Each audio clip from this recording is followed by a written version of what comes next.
Olá, pessoal! Essa é a segunda videoaula que acompanha Navio Negreiro, livro de poemas de Castro Alves. Você deve assistir depois da leitura do livro. Boa aula! Após a leitura de O Navio Negreiro e outros poemas, creio que a sensação de ter valido a pena é sua, minha e de todos aqueles que virão. A viagem transatlântica ainda ecoa os legados daqueles que foram arrancados de África e trazidos para o Brasil, estão por toda parte. E assim, ainda se faz necessário nos perguntarmos por que estamos em pleno mar, como diria o poeta. Mar esse envolto por uma cultura que se forma nas agruras da escravidão. Após a leitura de Navio Negreiro e outros poemas, é hora de pensarmos justamente no legado deixado por Castro Alves. Não seria exagerado dizer que Castro Alves deixa para as futuras gerações um marco inaugural acerca das reflexões urgentes, necessárias, em relação à escravização no Brasil e à consciência criadora sobre a poesia que virá a ser afrodescendente. Castro Alves foi um marco essencial para gerações futuras, para autores negros e para autores brancos. A cena do trânsito negreiro é retomada em outros episódios da nossa literatura. Um bom exemplo disso pode ser encontrado em Um Defeito de Cor, de Ana Maria Gonçalves. Embora não tenha uma relação direta entre as duas obras, certamente o tema da diáspora e suas ressonâncias é sempre revisitado em nossa literatura. O estilo literário de Castro Alves, ímpar a seu tempo, é colocado nesse momento a todos nós como um convite à compreensão estética e, por que não, discursiva do próprio autor. Dito isso, é necessário pensarmos que a necessidade do tom hiperbólico daquele momento fez parte do projeto constitutivo da obra e, dessa maneira, de grande parte da poesia condoreira. Aliás, Castro Alves é o exemplar, e talvez maior, dessa vertente da nossa poesia, a terceira fase romântica, a geração condoreira.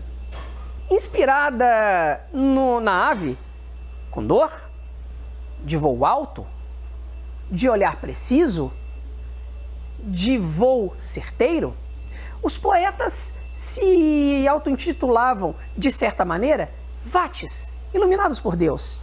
Aqueles que, portanto, seriam os homens responsáveis por conduzir as massas à elucidação, à compreensão crítica, à leitura necessária e urgente de tempos tão difíceis como meados do século XIX. Em sendo assim, nós temos já em O Navio Negreiro e outros poemas, resguardando também limites e proporções, a inserção de temas sociais que tomarão conta de momentos posteriores de nossa literatura. Eu não quero dizer com isso que a temática social colocada em Castro Alves seja do mesmo quilate dos temas sociais que aparecerão em momentos posteriores, como no próprio realismo, no próprio naturalismo e, por que não, no nosso modernismo, mais especificamente o de 30.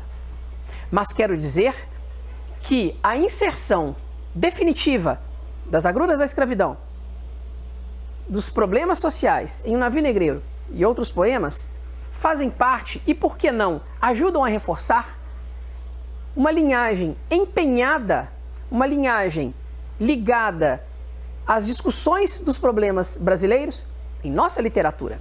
Castro Alves, mais uma vez, nos deixa convites em aberto. E talvez o convite mais imediato seja a releitura de seus textos e o mergulho em outras de suas obras.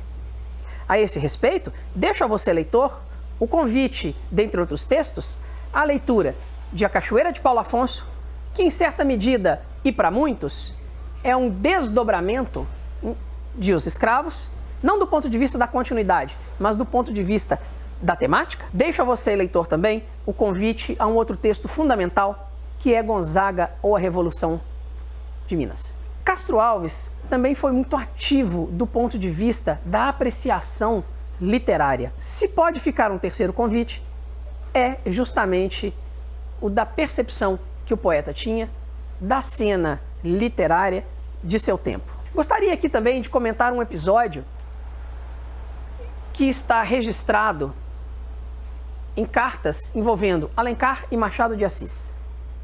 Ambos reconhecem em Castro Alves um gênio fundamental para a nossa escrita literária. Reconhecem um estilo indefectível e necessário às gerações futuras.